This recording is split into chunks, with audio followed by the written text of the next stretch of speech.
So my history with screens has been, well, let's say, unhealthy because I am the guy who hits 7+ hours of screen time on a 5-hour cable device on my normal day. If you know, you know. So you might think that I'm going to cut my screen time. Well, ideally, yes, but for the meantime, why not more screens? Hi, my name is Luke. I'm a photographer, software engineer, and a visual storyteller. And you're watching the Studio Update 2.0, where my screen time is about to skyrocket. So let's get started. So if you've been following the LTech channel for a while now, you'll realize that I'm using an HP Spectre XT Pro, which I personally think they don't make them like they used to, but sadly the screen broke, and you might think that this would have reduced my screen time. Actually, no. I kept using it like that for the love of Photoshop until recently where I was going to fix it, and the repair cost just as much as this HP E243 monitor, so why not take that instead? The results gave us the HP E243 monitor. So this is the HP Elite E243 monitor, and for around $120 you get a 24-inch 1920 by 1080 60Hz flat LCD panel. And ever since I joined the pixel peeping community, yes, you can see the individual pixels if you try, but that's not the point here.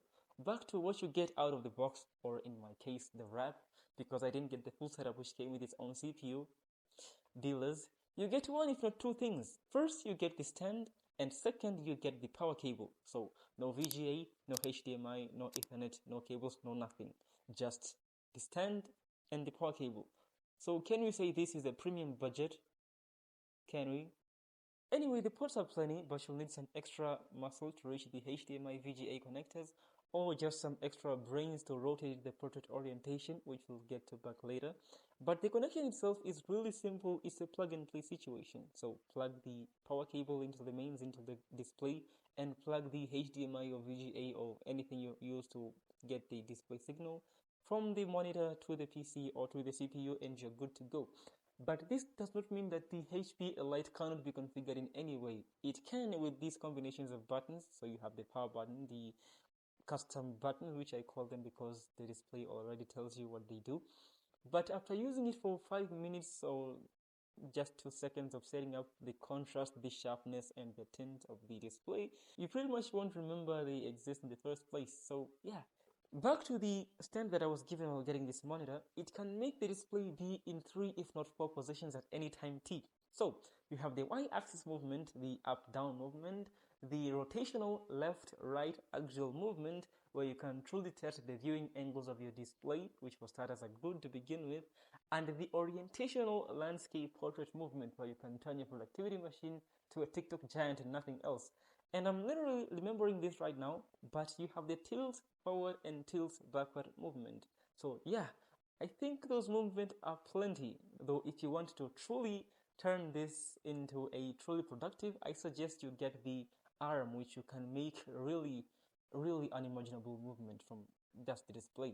So yeah, that is the stand. Now, if you've seen the way I handled this display, you might think I'm showing love and attention to it, which is partly true, but this system is really heavy. Not that I can't handle traveling with it, but I don't think it's meant for that. It's something that sits on a work desk and looks pretty. However, since this is a movable mechanism, it can get smoother if you let physics do its thing via friction. But if you get it from what it is right now, yeah, it might need some mechanical advantage to get it rolling. So yeah, that's what I got from my wrap, which means no cables, no sound bars, no nothing. But because it's a studio update, the question you should be asking is how did I integrate it with what little of a setup I have going on?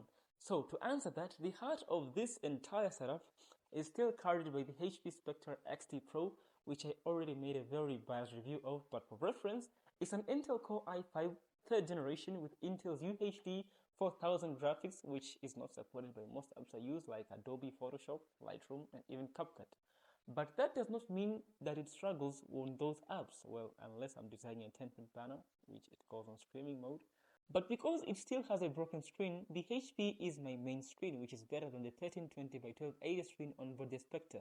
So my setup gets powered by that, and I believe an awesome keyboard that I've ever used, and by ever, I've used an HP notebook PC, a Pavilion, an EliteBook, a Surface, and partly a MacBook.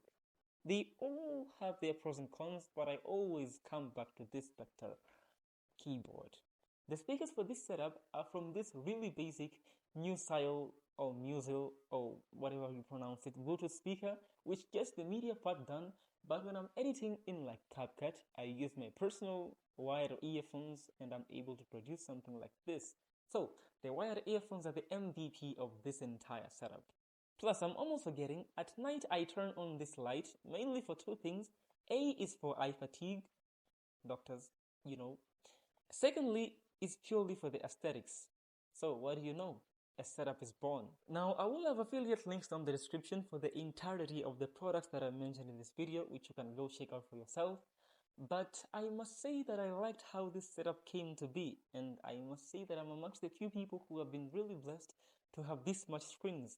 And I'm grateful that I had an HP E243 monitor as a Studio Update 2.0. So, yeah, what can I say? The only limit is your imagination. But up until next time, stay safe.